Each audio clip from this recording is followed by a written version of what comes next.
Hai, selamat datang di podcast Ruang Berbagi.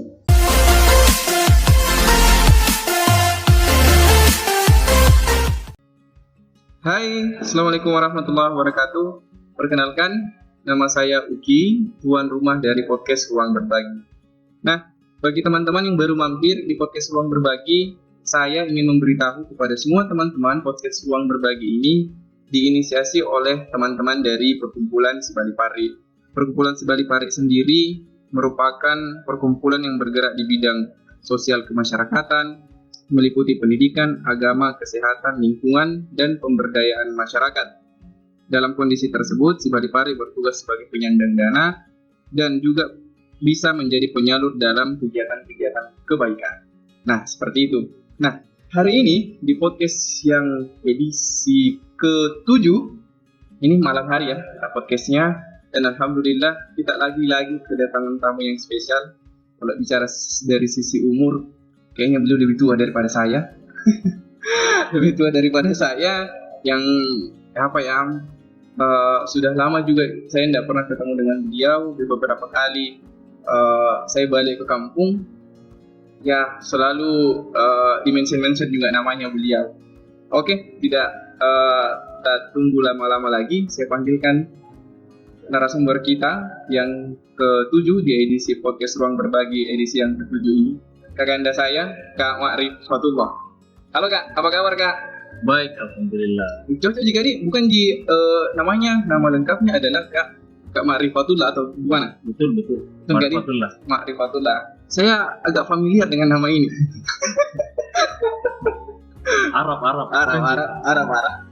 Iya. Di beberapa tahun yang lalu nama-nama ini juga sering muncul. Kasus apa ya? Oke, baik Kak. Ini teman-teman diawali dengan banyak candaan karena lagi-lagi mungkin ke depan ini kita akan banyak diskusi. Kita akan selingi dengan canda-candaan juga karena hubungan saya dengan Kak Ma'rif ini dulu karena kami punya kedekatan juga dalam konteks yang berbeda ya. Dalam tanda petik ya? Ya, dalam tanda petik. Oke. Nah, apa kabar Kak? Baik ya yang sekarang ya? Baik. Alhamdulillah baik. Sehat. Sekarang aktivitasnya apa Kak? Aktivitasnya cuman aktif di kesenian, berkomunitas. Itu saja sih sebenarnya. Oke. Baik. Sudah berapa tahun ini Kak? Maksudnya di stay di Majene atau di mana? Pulang balik juga atau gimana? Ya, pulang balik. Awal selesai kuliah 2017, 2018 baru ke Majene. Pertengahan tahun ke Makassar lagi. Oke Kak, sebelum kita masuk ke sana, kita mau review dulu ke belakang. Karena lagi-lagi ada sebuah kebiasaan yang saya lakukan untuk semua teman-teman yang saya ajak diskusi di podcast Ruang Berbagi. Saya mau tahu tentang bagaimana sih sebenarnya proses yang terjadi di masa-masa kanak-kanaknya teman-teman yang saya ajak diskusi kayak gitu. Nah, ini Kak, saya mau tahu Kak Ma'rif memang lahir, tumbuh dan berkembang di Majene? Betul. Ini perlu dipaparkan ya? Ya boleh. Tanya. Oh, enggak usah gitu ya. Nanti saya cantumkan juga ya di kolom deskripsi fotokopinya. Oke Kak, berarti lahir, tumbuh dan berkembangnya di Majene. Nah, mulai dari Majene. Dulu kan orang tua sempat tinggal di Camba, kemudian di Pasaran. Cuma rutinitasnya kebanyakan sih sejak kecil ya, di Pamboang, Palembang sampai Sendana. Mungkin baru SMP baru sibuk-sibuknya, sibuk main maksudnya, lebih aktif itu di Camba sama teman-teman. Oh. Iya. Pas SMA kayaknya pindah mainnya. Ya, mainnya sudah pindah, mungkin sudah mulai dewasa ya. Remaja. Pindah mainnya dan saya tahu di mana mainnya ya. Oke, kita skip dulu pembahasan itu. Oke, berarti Kak SD, SMP, SMA di Majene semua. Majene. Jadi melanjutkan ke jenjang perguruan tinggi baru meninggalkan Majene. Oke Kak, sebelum saya bahas di bagian pendidikannya, proses yang terbentuk di Kak Ma'rif sendiri. Kalau boleh tahu Kak Ma'rif sendiri ini anak keberapa? Saya anak ketiga dari 5 bersaudara. anak ketiga dari 5 bersaudara. Anak tengah teman-temannya. Bukan anak tunggal dari 5 bersaudara ya, bukan. Ya. Oke. Ini anak tengah. Nah, biasanya banyak harus diayomi oleh kakaknya, harus juga menjadi guru atau harus juga menjadi panutan untuk adik-adiknya. Betul. Hal yang sangat saya rasakan itu sejak saya hidup. Baik Kak, siap. Jadi kalau boleh tahu Kak cara karena kan yang saya ketahui kan kondisinya saat ini Kak Ma'rif dengan berbagai macam kegiatan, dengan berbagai macam bentuk kesenian yang dilakukan sampai saat ini kan itu bicara terkait manajemen orang, bicara terkait bagaimana caranya kita memperlakukan orang dan lain sebagainya. Yang saya ketahui yaitu biasa tumbuh sejak kecil atau dalam proses pendewasaan baru itu lahir. Nah, ini yang saya mau tahu dari sejak dulu apakah memang dididik seperti itu oleh orang tua, diberikan kayak tidak diatur kayak gitu, diberikan tanggung jawab pun sama Kak Ma'rif sendiri atau gimana? Mungkin saya berpikirnya begini, kalau anak tengah itu keseimbangan. Ya. Ya keseimbangan sih sebenarnya, karena kita harus memahami diri sebagai seorang adik, dari kakaknya sebagai kakak, adik-adiknya. Baik. Bahkan sejak kecil saya lebih banyak sama tante, saudara dari ibu, saya lebih banyak itu. Jadi hampir semua lini kehidupan saya itu lebih banyak ke proses belajar mandiri lah sebenarnya. Oke. Berarti sejak kanak-kanak dulu memang proses untuk belajar mandiri. Betul. Karena sejak TK sampai SD bantu tante jualan nasi kuning, banyak lah pokoknya. Oke. Mungkin cara bergaulnya juga kebanyakan tidak bergaul dengan seumuran. Nah ini menariknya, karena saya sama kakak sepupu, dia itu nggak suka nonton sinetron, dia lebih suka nonton berita dan baca koran. Jadi konsumsi saya itu apa yang diceritakan, apa rutinitas dari kakak sepupu saya itu. Jadi saya merasa mungkin proses kanak-kanak saya itu di tahap menuju remaja itu mungkin agak cepat karena lingkungan saya seperti itu. Oke, berarti di tengah teman-teman yang lain main robot-robot, Kak Ma'rif ini sudah baca berita koran, mendengar harga gas dulu. Baik. Berarti memang Kak sejak dari dulu memang mulai dibentuk seperti itu. Mulai dibentuk. Oke, baik. Berarti tidak salah juga ya. Karena yang saya ketahui dan saya paham Kak, karena banyak faktor yang dulunya tidak pandai untuk berbicara di depan umum menjadi pandai, yang dulunya introvert jadi extrovert dan lain sebagainya. Ya kalau kita mau korelasikan, ya mulai dari dulu sampai sekarang kayaknya linear juga ya. Ya, alhamdulillah linear. Ya. Di SD-nya Kak, kita masuk di jenjang pendidikan. Di SD-nya, SD apa dulu Kak? SD 18 DTN. Oke, sudah berorganisasi Kak? Belum? Oh belum. Tapi apa ya? Jadi ketua kelas. Ketua kelas. Sogok-sogoknya. Baik. Berarti kayaknya Kak Ma'rif ini kayaknya Fanta, Sprite ini double kayaknya untuk makan-makan biasa akhir tahun. Krim soda. Tapi rantan hasilnya itu double. Oh, double gitu. Iya. Jadi SD 18 DTNB. SD 18. Jadi kalau teman-teman yang tidak tahu itu, ya cari di Google ya. Jangan malas-malas. Oke, yang selanjutnya SMP? Saya SMP 1 Majene. SMP 1 Majene. Saya juga sering main-main SMP 1 Kak. Main-main ya. Main. SMP terbesar di Majene. Ya. Lapangannya. Jangan dipotong Kak. Jangan dipotong. Terbesar. Oke. Siap. SMA-nya ini sama ya? SMA 1. Mungkin. Bukit juga SMA 1 ya. Ya, saya SMA 1. Makanya saya tadi bilang gak kenal, gak sempat dekat. Wah. Saya tahu cerita-cerita itu. Oke Kak. Jadi kita kembali ke SMP. SMP sudah aktif di organisasi Kak? Ya, masuk OSIS, masuk pramuka. Oke, berarti pembentukan pembentukan dirinya mulai mungkin dapat jabatan, mulai diberikan tanggung jawab itu sudah di situ, sudah dirasakan sejak itu. Sudah, karena posisi sebagai anak tengah itu saya rasakan, dan saya belajar sendiri dari keadaan-keadaan yang dimana saya harus dewasa, saya harus mengalah, saya harus gimana ya, antara kakak dan adik itu kalau anak tengah itu tidak jelas. Harus belajar berpikir seimbang gitu. Siap. Keseimbangan ya, Pak. Keseimbangan. Oke, Pak. Di masa SMA Kak? SMA sudah mulai aktif. Tapi ada komunitas itu aktif. Ya, kalau saya selalu ingat teman-teman yang ini agak sedikit memberikan informasi dan nostalgia sedikit. Di beberapa tahun saya juga di SMA 1, anak IPS itu selalu punya gimmick-gimmick yang keren, ya, mulai dari beberapa tahun itu. Teman-teman di lettingnya Kak Ma'rif pun juga ada gitu. Apa yang kemarin Kak biasa? Ya, apa namanya? Yang mana? Apa yang IPS social respect. Nah, itu ada sejarahnya. Kenapa bisa social respect? Karena saya punya sama teman-teman komunitas di luar, namanya itu Respector Idiots katanya. Iya. So paham bahasa Inggris. Tapi maksudnya sebenarnya Respector Idiots. Ya, ini saya bukan yang jelaskan teman-teman ya. Tolong jangan serang saya ya. Ya, kalau bicara Respector Idiots itu konon katanya orang-orang yang menghargai sekelompok orang yang menghargai orang-orang yang dianggap idiot. Ya, atau bahasa sekarang sering dibully lah. Jadi mereka menarik. Baru saya tahu.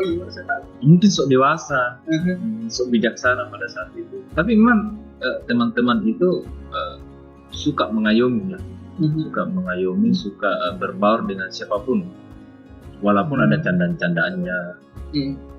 Ya kan masa-masa SMA kan suka istilahnya ngebully, bercanda sama teman, tapi ada batas. Betul. Oke. Keren. Respector Idiots. Keren. So keren tuh. Pada waktu itu keren. Ya. Kalau sekarang sih mungkin ya saya tidak bisa komentar ya. Baik Kak. Berarti setelah selesai itu aktif organisasi atau komunitas di luar ada Kak? Itu sudah fokus di sini atau belum? Belum. Tapi bicara sini kan dia musik. Ya. Jadi teman-teman dulu punya band. Nah, sejak dari SMP sudah ngeband nggak? Yap, dari SMP ngeband. Jauh sebelum istilah komunitas Respector Idiots itu ada, saya dan teman-teman itu ngeband. Oke. Tapi nama bandnya menarik. Namanya Funky Boys. Terkesan hip hop, rap dan segala macam, tapi kita tidak mengerti pokoknya yang penting gaul. Mungkin nama Funky pada saat itu keren di telinga. Betul. Dan posisi saya kalau mau tahu, sekedar informasi ya. Iya. Itu drummer pada saat itu kan. Drummer. Karena saya diajak sama senior main band, belajar main musik, main gitar. Teman saya yang namanya Ibnu ini cenderung lebih cepat perkembangan gitar. Saya kok lambat, sudah 3 bulan. Akhirnya dia sarankan coba alat musik ini, drum. Dan ternyata cepat. Akhirnya kami sepakat buat band dan latihan. Keren. Berarti ya Kak, konsen seni memang itu sudah dicoba-coba dari sejak SMP atau memang darah seni mengalir ini di darahnya Kak Wahri? Enggak, gini. Waktu SMP itu bicara soal seni, entah kenapa setiap tugas-tugas dari guru itu pasti ada saja itu yang hal-hal yang kreatif yang tumbuh, yang tiba-tiba tugas minggu depan tidak dikerjakan, malamnya pas hari H ada saja hal yang kreatif. Misalnya tugas untuk membuat pola gerak tarian yang istilahnya bebas lah. Itu SMP. Teman-teman itu sudah keluar kelas, disuruh keluar. Kenapa? Tidak tahu kita, tidak tahu mau gerak tari seperti apa, tapi saya dengan naturalnya bisa. Berarti sudah ada bakat kawan-kawannya. Ya, bicara bakat, iya, tapi akhir-akhir ini belakangan terakhir saya telusuri. Kalau dibilang tadi dibahas masalah darah seni, ternyata ada. Kakek saya ada yang pemain musik saya, kakek saya ada juga penyair. Ternyata banyak. Keren. Berarti sejak dulu Kak, sebelum masuk, tapi memang ada keinginan memang untuk dulu itu lebih serius lagi. Justru terbalik, karena sejak SMP saya tuh nggak suka sebenarnya, nggak nyaman dengan seni. Gak nyaman ya sih. Iya, enggak. Sangat tidak nyaman dengan seni. Kenapa? Karena bagi saya seni itu kayak kemayu, kayak cewek, kayak berkata yang sampai saya pernah berpikir gini, saya katakan apa istilahnya? Kalau bahasa Mandar itu bualipas. Oh, oke. Bahasa Arab nauzubillah istilahnya itu. Iya. Mungkin setara dengan itu. Pokoknya saya jangan sampai saya jadi orang seni. Saya benci sekali sama seni. Itu guru saya dengar pada saat itu. Dia bilang, jangan ucapkan yang sembarangan bisa jadi itu takdir. Iya. Saya bilang tidak mungkin, Bu. Iya. Dan itu terjadi hari ini. Dan saya ketemu guru itu, saya ketemu di kampus. Oh, sekarang kau anak seni ya? Kau ingat kata-kata waktu SMP? Saya ketemu. Iya. Berarti memang ada make sense memang ini yang sering diutarakan sama orang-orang di luar sana. Tidak boleh memang terlalu membenci sesuatu kan? Betul. Jangan keluarkan kata-kata sembarangan.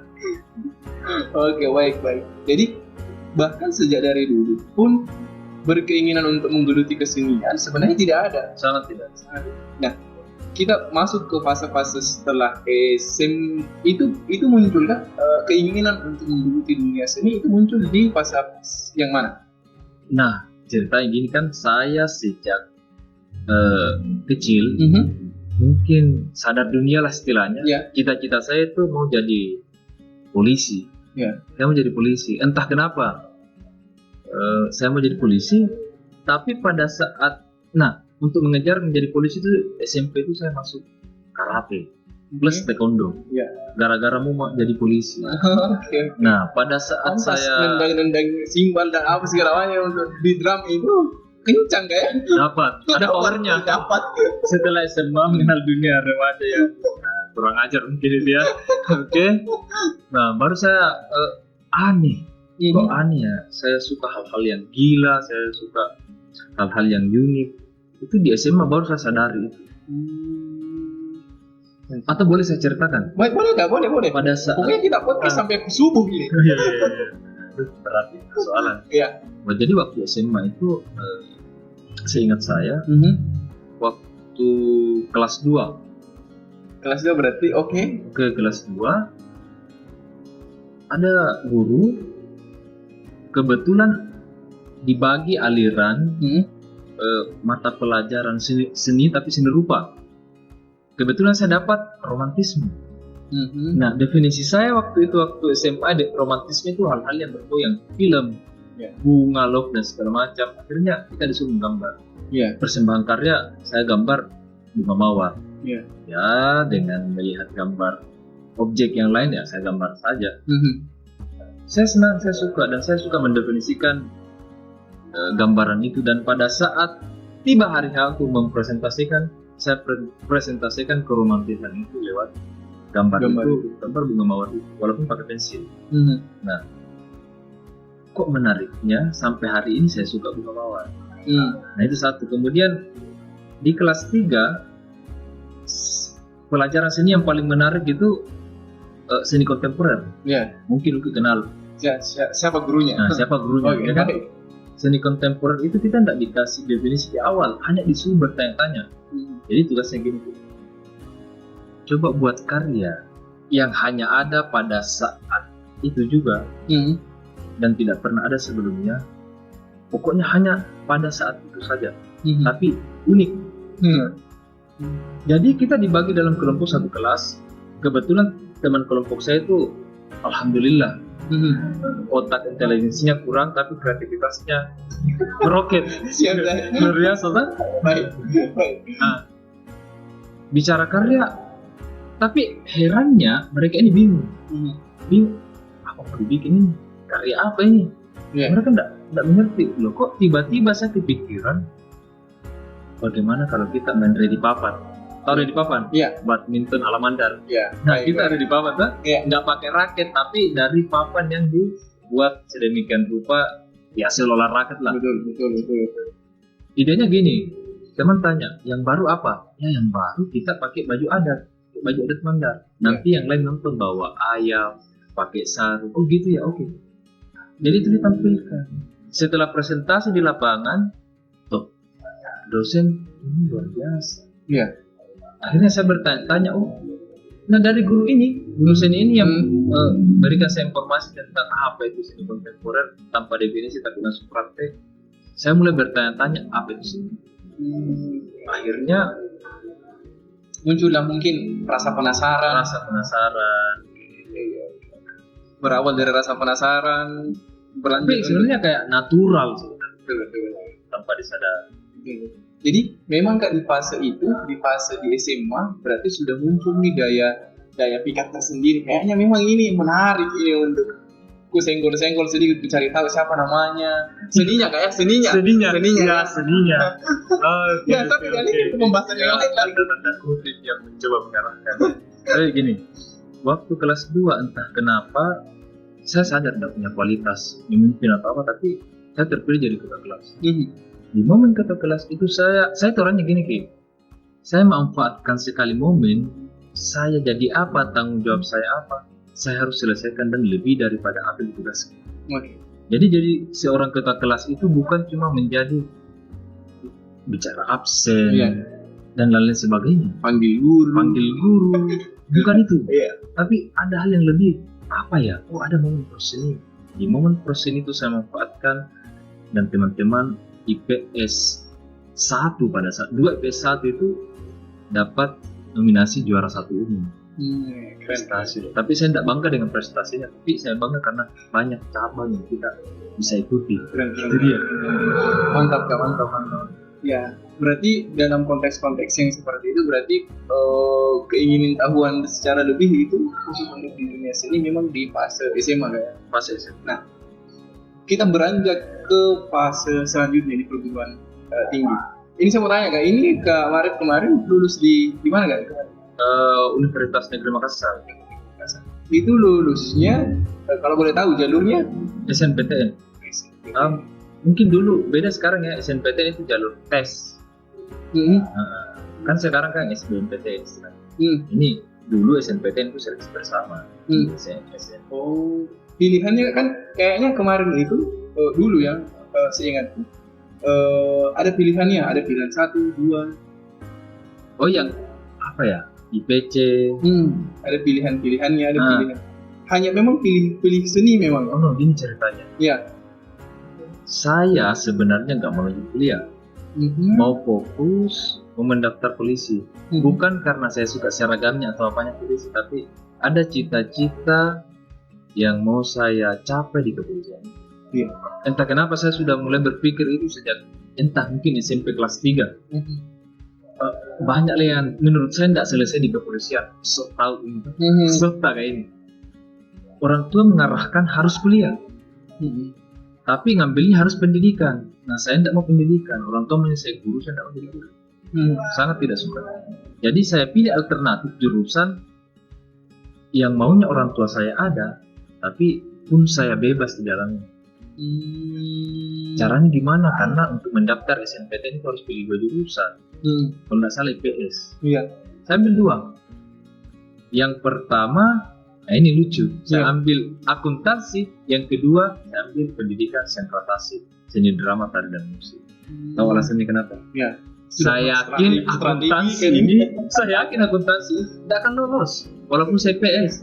Karena akuntansi itu saya kemungkinan gara-gara ketua kelas mungkin tidak saya lulus. Mungkin gitu. Itu strategi. Saya yakin tidak lolos. Jadi begitu teman-teman ya, kita dalam proses memilih ini kita butuh strategi, bos. Bukan asal pilih saja. Betul.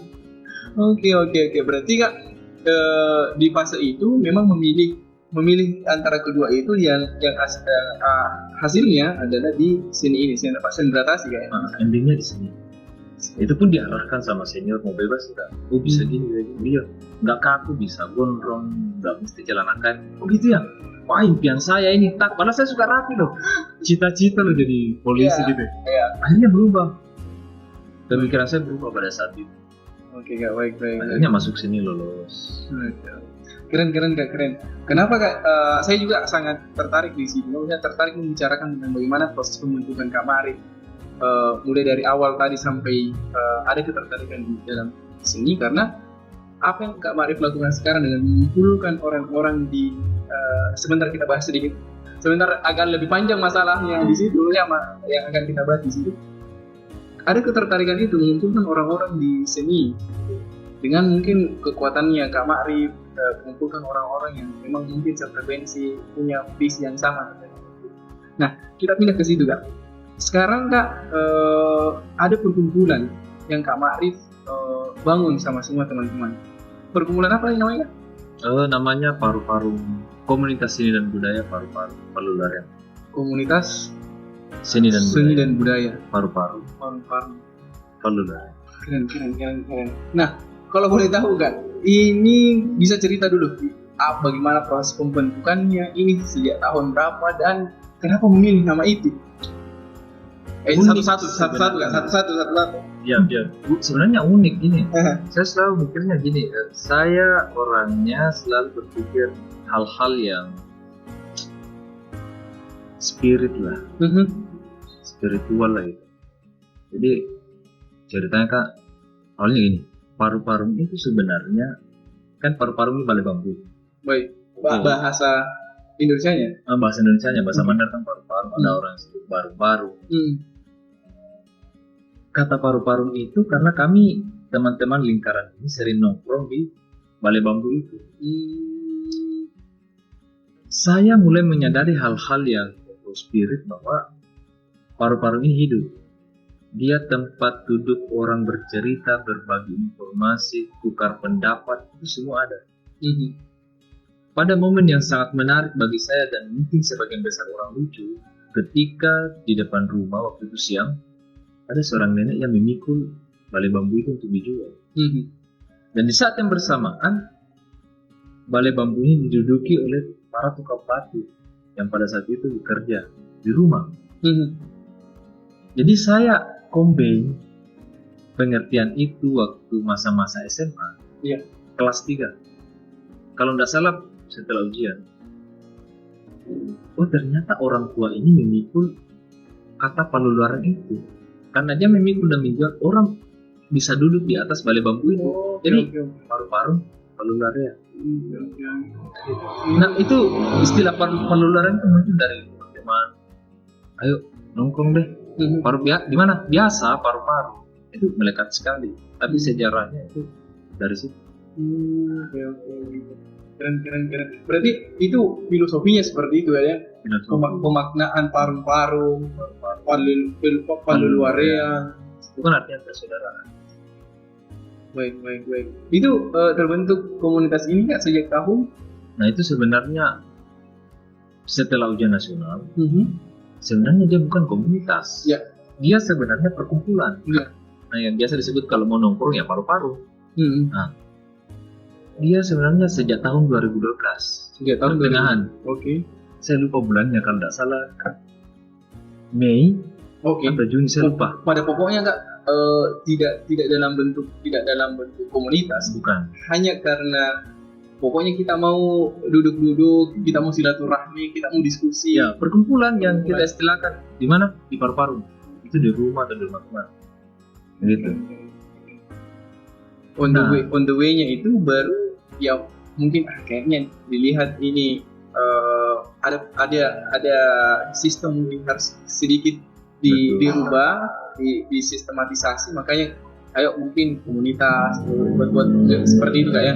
Daripada hanya sekedar perkumpulan yang tidak istilahnya kurang optimal lah, tidak efektif lah, apa dibikin di sini gitu. Akhirnya pada tahun 2019 buat event. Ayo kita event deh. Tapi sebelumnya sudah ada karya yang kita tidak tahu publisnya gimana gitu. Mau pakai apa, dengan cara seperti apa gini. Loh, ini ada perkumpulan paru-paru. Jadikan komunitas aja. Jadi pada saat itu kita launching karya. Banyak teman-teman yang punya karya, cuma kebetulan belum rangkum, hanya saya yang rangkum, akhirnya saya yang rangkum. Saya yang launching karya pada saat itu. Nah, kita bahas agak banyak dulu di sini Kak, karena ini titik sentral bagaimana ini titik sentral kenapa kita akan berpodcast Ria sebenarnya. Nah, di bagian paru-paru nih, teman-teman yang tergabung dalam Parung-Parung ini adalah semua teman-teman lintas perkumpulan, atau maksudnya atau dalam lingkaran saja, dalam circle itu gimana kan proses pembentukannya di awal? Awalnya itu teman-teman, Ya, circle saja, teman nongkrong, itu saja, cuman itu. Pada perkembangannya menjadi komunitas itu sudah mulai banyak yang tertarik kan.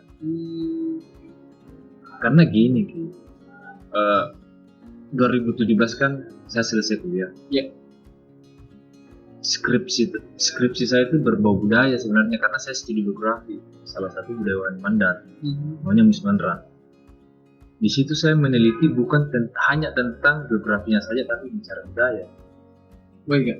Akhirnya saya, kayaknya menarik kalau kita bicara budaya di komunitas ini, atau kayaknya menarik kalau fungsi seni saya itu dimasukkan ke komunitas ini, karena teman-teman pun punya bakat, walaupun mungkin basic akademisi seni itu cuma saya. Jadi itu dimanfaatkan. Jadi agak dari circle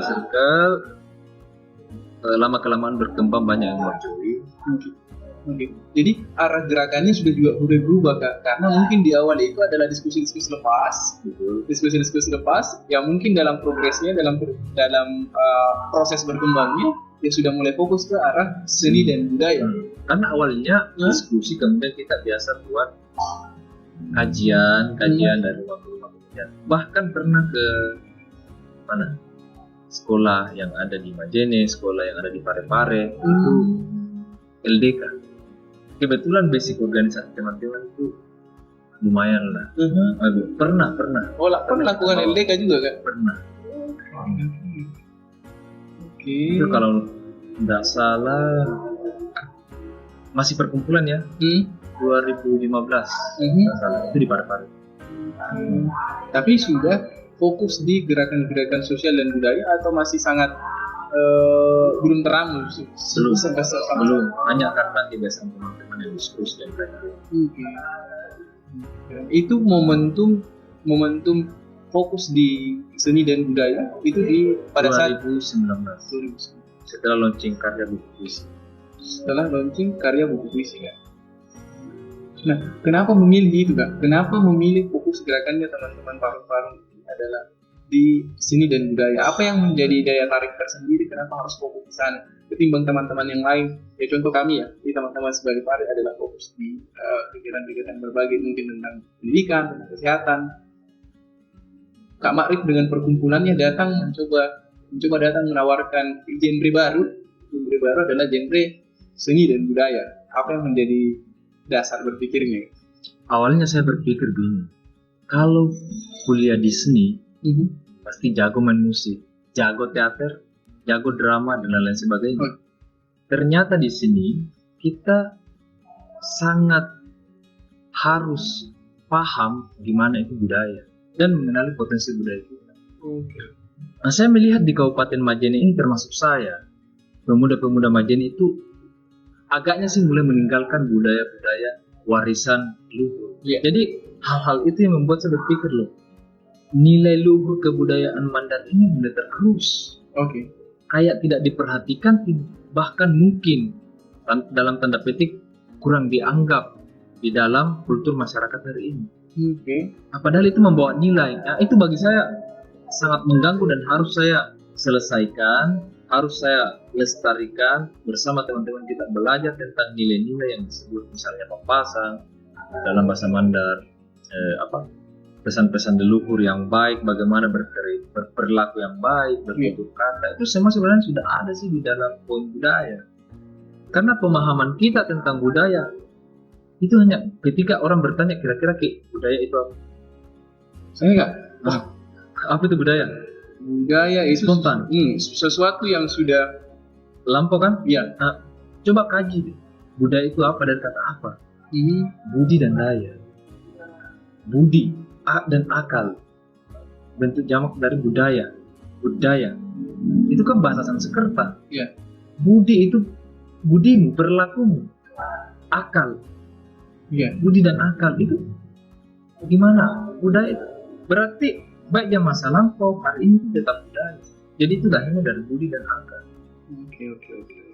akhirnya saya semakin penasaran sebenarnya Mandar itu seperti apa. Saya bawalah teman-teman masuk ke lingkaran bicara tentang budaya Mandar, tapi bagaimana caranya, istilahnya ini, menampilkan ini nilai. Kalau hanya diskusi orang bosan. Betul. Jadi kita bawa ke ranah seni, baik puisi, baik teater maupun musik. Jadi gitu. Sederhananya gitu. Keren. Ini Kak, kenapa Kak saya sangat apresiasi karena lagi-lagi teman-teman ya, ini juga yang menjadi dasar saya untuk menjadikan Kak Ma'rif sebagai narasumber. Menarik gerakannya teman-teman, karena di tengah mungkin teman-teman yang lain atau orang-orang yang lain itu fokus dengan proses-proses yang sifatnya digurus oleh zaman, teman-teman yang mungkin tidak tahu bagaimana caranya menghargai orang dan lain sebagainya, ya kajian-kajian tentang budaya itu mulai dilupakan. Ya ada perkumpulan ini, ada perkumpulan ini hadir untuk memberikan pemahaman budaya itu harus tetap kita jaga, apalagi budaya-budaya yang ada di suku kami, di suku Mandar. Nah, pertanyaan selanjutnya Kak, bolehkah orang-orang teman-teman yang ada di luar Mandar bergabung di situ? Sangat boleh. Oke. Yap. Jadi gini. Ya. Bicara tentang budaya, bicara tentang adat itu sebenarnya jangan terlalu kaku ya. Betul. Belajar tentang budaya dan nilai-nilai kebudayaan, bahkan adat lokal itu pun sebenarnya ibaratnya gini. Tidak semua orang suka kopi. Tidak semua orang suka susu atau sirup. Ya. Tapi dimanapun, semua orang, bahkan binatang, tumbuhan pun suka air. Pasti suka air. Untuk minum, untuk sumber kehidupan pasti suka. Tidak ada yang suka. Tidak ada yang tidak suka. Seperti itulah budaya. Apalagi bicara adat Mandar. Nah, tadi kan sempat disinggung suku Mandar. Pun saya kasih pemahaman sama teman-teman. Mandar, kalau dibahasakan suku, saya kurang mengerti secara pribadi. Oke. Kalau Mandar sebagai bangsa atau nilai, saya baru mengerti. Keren. Karena di situ memang ada letak perbedaan kayak. Betul. Keren.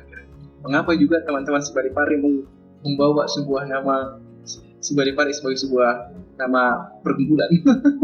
Karena ada nilai di sana, ada nilai, ada budaya, ada pesan, ada harapan di sana. Ya, itu kan jadi pertanyaan. Ya. Kenapa orang-orang dulu punya istilah-istilah yang seluar biasa itu? Dan kenapa manusia-manusia zaman kini melupakan itu? Betul. Berarti orang dulu jauh lebih jago, lebih mampu mengerti kondisi sosial daripada manusia hari ini.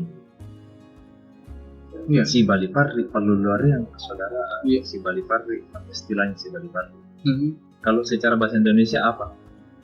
Dalam konteks itu saling membantu. Saling membantu, pokoknya gotong royong. Pokoknya. Itu konteks-konteks itu yang mampu dibaca oleh orang tua kita, itu si Balipari. Oh, itu Paluluari ya, bersaudara. Keren. Nah, itu yang kita tidak pahami hari ini. Semakin banyak ilmu, semakin sekolah, tapi kok kulturnya semakin, ini saya intelijensi saya gini, saya cerdas, saya hebat. Etika Rasul. Siap. Nah, itulah yang mungkin lebih digaungkan digaungkan dalam gerakan-gerakan yang dilakukan oleh tempat mengajarkan tentang seni dan budaya. Berbagi.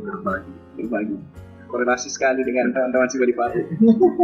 Ya, sangat korelasi kalau kita hubungkan dengan tanda petik itu ya. Jadi teman-teman, tanda petik itu menarik. Siap. Nanti kita bahas kalau kita sudah tutup kameranya.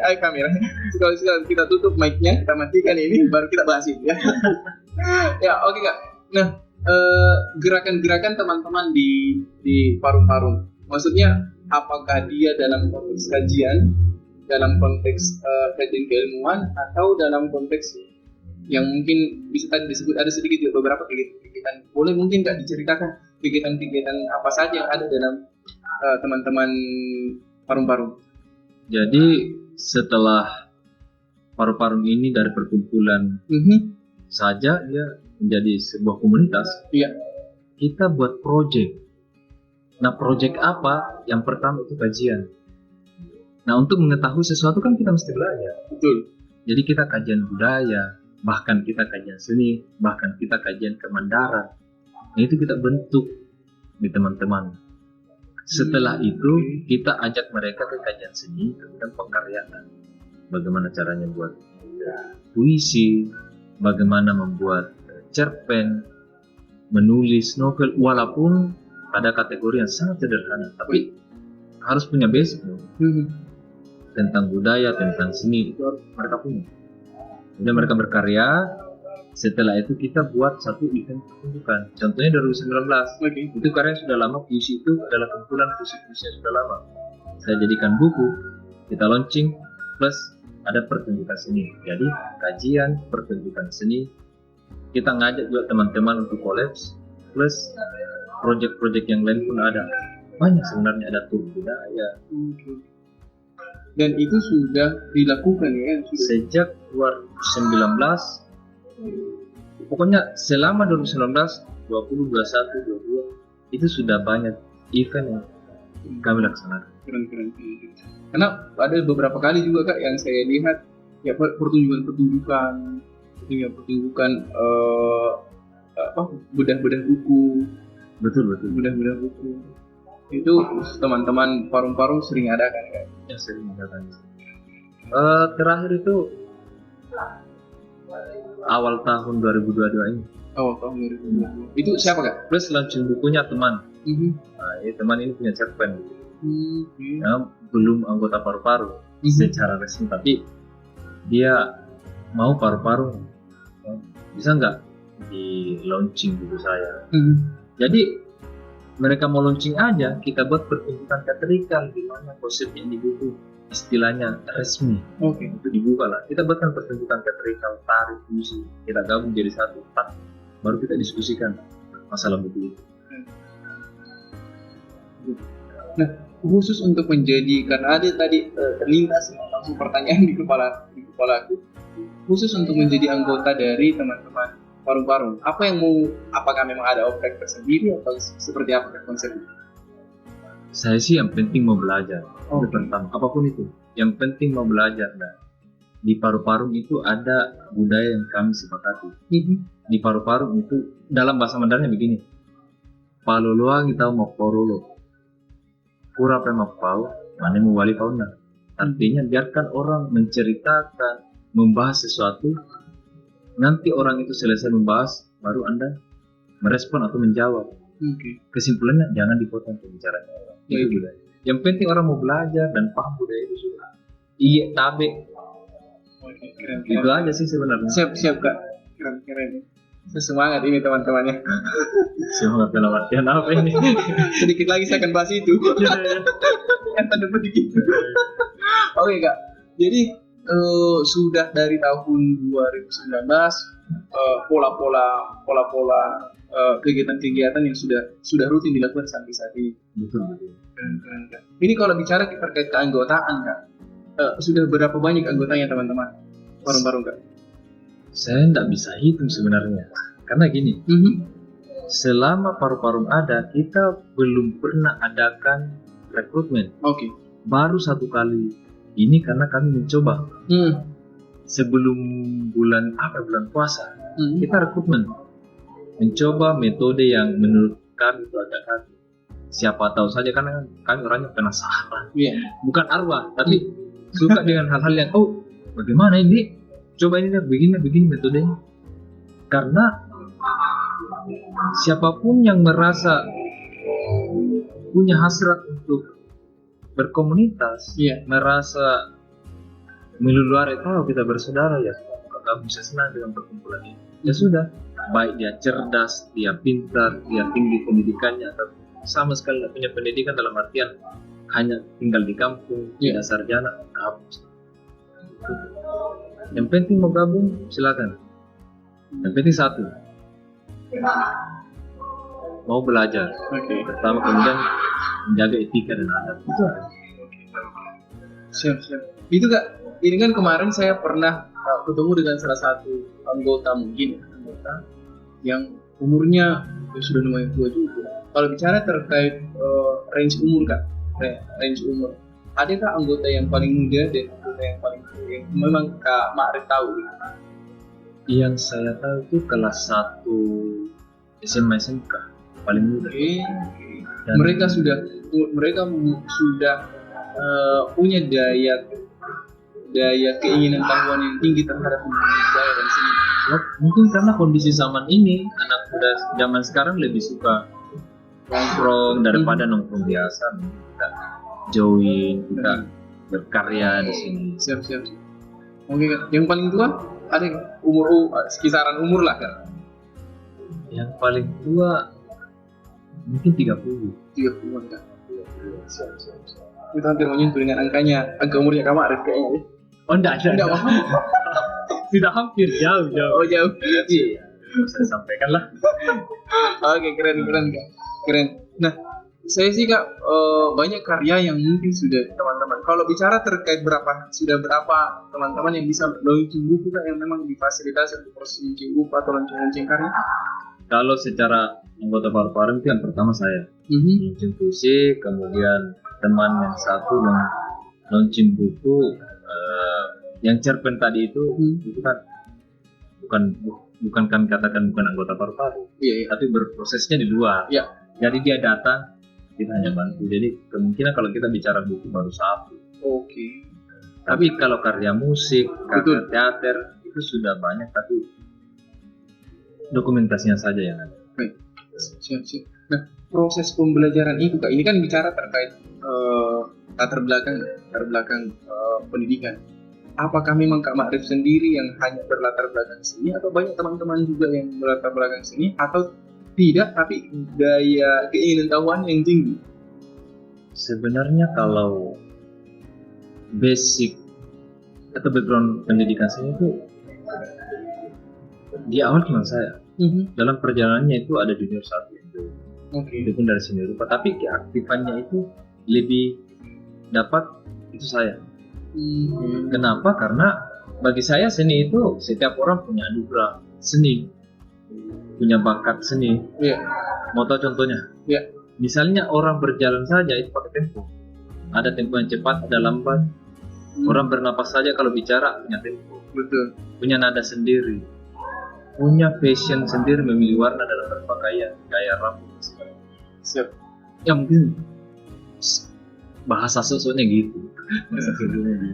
Siap kan. Jadi apa ya?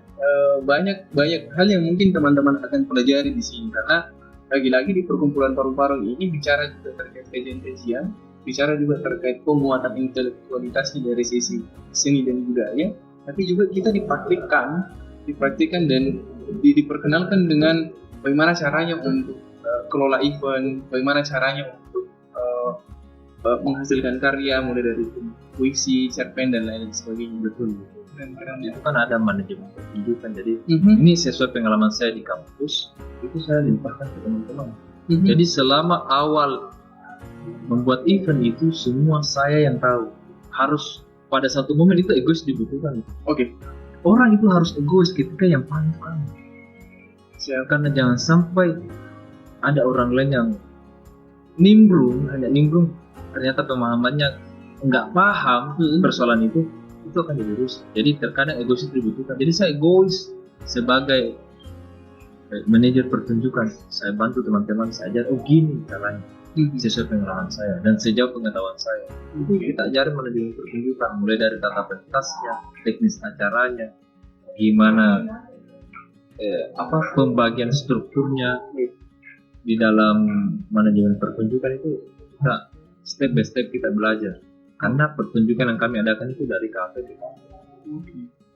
Keren.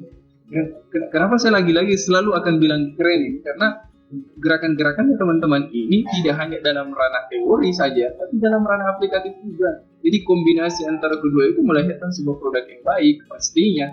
Jadi tidak heran lah mungkin kalau banyak mungkin teman-teman yang tertarik untuk bergabung dan mungkin sudah banyak juga anggotanya sampai sekarang.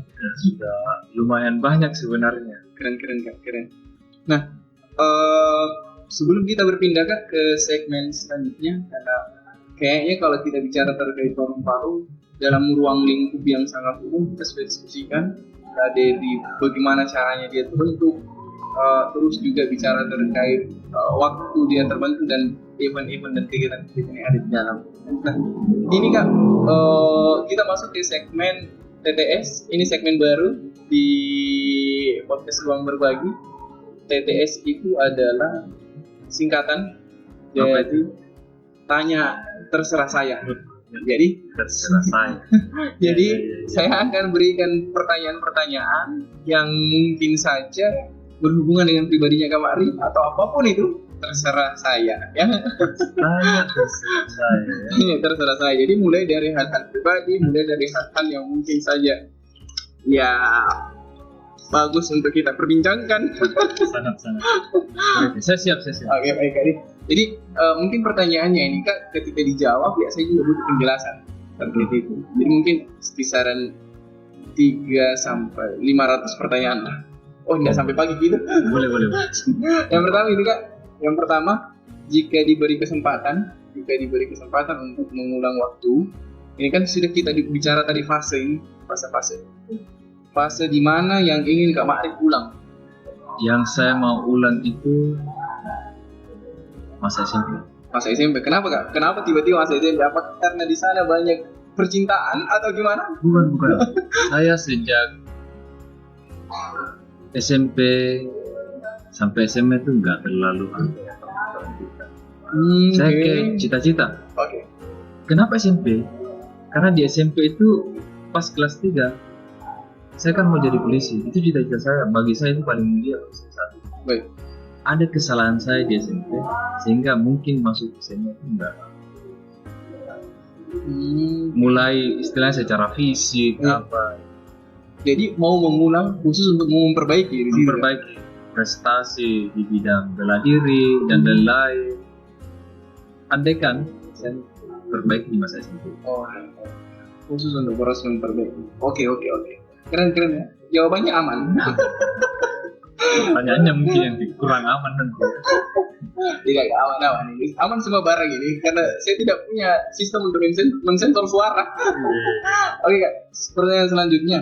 Jika diberi, kenapa selalu Kak memberikan pertanyaan seperti ini? Karena ini pertanyaan-pertanyaan yang saya rangkum juga dari beberapa diskusi dengan teman-teman psikolog.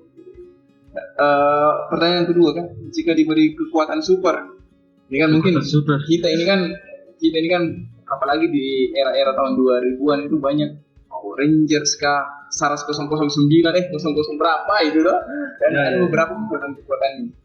Jika diberi kekuatan super Kak, itu kekuatan super apa yang Kak Ma'rif ingin miliki? Kekuatan super. Mau menghilang, mau terbang, mau tembus tembok, mau mengecil, apapun itu. Wah, sulit ini kayaknya teman-teman. Kekuatan super mau bisa mempengaruhi pikiran perempuan, mungkin bisa baca pikiran perempuan. Ini mungkin yang menarik kawan-kawan. Kekuatan super ya. Itu terserah Kak, terserah pemikirannya. Yang langsung saja ada di dalam kepalanya Kak. Pendengaran yang sangat sensitif. Oke. Pendengaran yang sangat sensitif. Kenapa itu Kak? Pendengaran yang sangat sensitif itu, ini bunyi menarik ya. Oke. Salah satu panca indera yang paling menarik bagi saya itu adalah telinga. Kenapa? Karena andai kata di balik tembok saya mendengarkan suara orang, saya bisa identifikasi melalui pendengaran saya ini suara laki-laki atau perempuan, itu identifikasi. Oke. Tapi kalau mata terbatas tanpa ada tembok, saya bisa lihat oh ini laki-laki perempuan. Tapi kalau ada tembok, saya tidak bisa tahu karena terbatas kecuali pendengaran. Jadi saya mau pendengaran itu yang sangat peka. Biasa juga orang katakan, aku suka kamu, I love you. Tapi ternyata pekanya itu gini loh, dari bunyi itu dari dalam hati sampai saya dapat ini benar atau tidak. Saya mau gitu. Mungkin karena banyak pembohongnya. Oh, siap. Bukan janji palsu. Pak, ada istilah dulu itu, entah itu apakah benar atau tidak, saya tidak mau cross ini karena sering orang-orang bilang itu pesan yang disampaikan lewat hati akan terasa sampai ke hati. Ya itu. Gitu ya. Ya itu. Kalau pendengarannya nggak peka ya susah. Keren. Oke Kak, kita lanjut ke pertanyaan yang ketiga. Jika diberi kesempatan untuk bertemu siapapun orang yang tidak pernah kita bayangkan mau ketemu dan bisa ketemu dan diberi kesempatan untuk bertemu, itu kira-kira mau ketemu dengan siapa? Dan apa yang mau dan apa alasannya kenapa mau bertemu? Satu atau dua? Boleh dua Kak? Boleh dua. Itu orang yang sudah, yang mustahil kan, yang memang kita tidak ketemu, orang yang sudah tidak ada pun dan lain sebagainya, boleh. Yang pertama Nabi Muhammad. Kenapa Nabi Muhammad? Dia sering bukan dia sering kirimkan selawat. Tapi siapa sih saya kalau mendengar lagu selawat atau saya sendiri berselawat? Tidak tahu kenapa kalau sebut nama Nabi Muhammad itu kayak saya mulai kayak jadi cewek gitu. Nangis.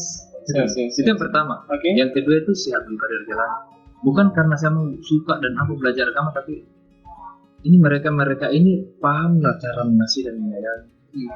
Dan saya mungkin salah satu orang yang jauh dari rasa dan sikap kasih sayang ini. Saya mau bertemu dengan mereka berdua. Baik. Keren. Bukan soal agamis, bukan. Siap. Ya, pertanyaan yang terakhir Kak, bicara terkait referensi seni dan budaya. Kalau kita bicara terkait seni dan budaya kan pasti ada tokoh, pasti ada orang-orang yang kenapa sih Kak Ma'rif seperti ini sekarang? Apa sih siapa sih orang yang dijadikan sebagai inspirasi? Nah, saya mau tanyakan Kak, ada kan orang yang Kak Ma'rif jadikan sebagai inspirasi, entah itu tokoh dalam kota di kita di Majene ini atau di Indonesia atau di luar?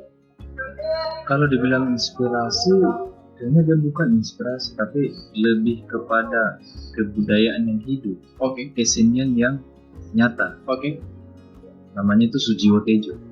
Saya paling suka Sujiwo Tejo. Keren. Dia bicara agama, bicara budaya, bicara seni itu, ini orang nggak paham, tapi dia sudah melalui. Bukan tahu definisinya, tapi menjalankan apa itu definisi. Itu loh. Siap. Jadi itu Mbah Tejo. Keren. Tadi ada quotes ini. Yang menarik dari lilin itu bukan lelehnya. Yang menarik dari lilin bukan lelehnya, tapi wajahmu sebelum gelap. Keren Kak. Mungkin puisi-puisi seperti itu yang membuat si tanda kutip ini meleleh. Cara pandangnya dia bukan lelehnya, tapi wajahmu sebelum. Baik, siap. Tanda kutip terus ya. Saya selalu mengarahkan ke sana. Kalau mengarahkan ke sana bisa sampai subuh. Oke Kak. Jadi sebelum kita closing Kak, ini mungkin karena tadi juga alhamdulillah juga sudah banyak perbincangan, itu juga kita sudah mau masuk di segmen terakhir. Khusus untuk closingnya Kak, saya sih mau bertanya dan untuk lebih mempertegas juga apa nih rencananya teman-teman dari Parum-Parum, Kak Ma'rif sendiri dari Parum-Parum secara kolektif dalam waktu dekat ini. Yang pertama, kita target Parum-Parum itu dia bisa berbentuk organisasi, tapi tidak menghilangkan komunitasnya. Jadi orang yang ada di organisasi sudah pasti komunitas belum tentu organisasi. Pertama itu. Kemudian yang kedua, kita mau mematangkan tim event organizer, supaya setiap event kita bisa ikut andil dan sebagai salah satu event organizer yang mampu menyelenggarakan event seni dan budaya. Paling tidak gini, bisalah membuat kliennya itu bangga dan senang. Kemudian kami mau setiap divisi itu mampu berkolaborasi dengan pegiat-pegiat seni dan budaya. Kolaborasi. Keren.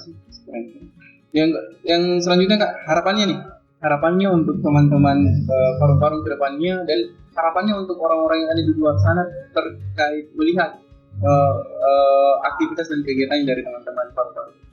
Harapannya sih saya ingin teman-teman di luar sana lebih membaca Parum-Parum dari idiom Paluluarean.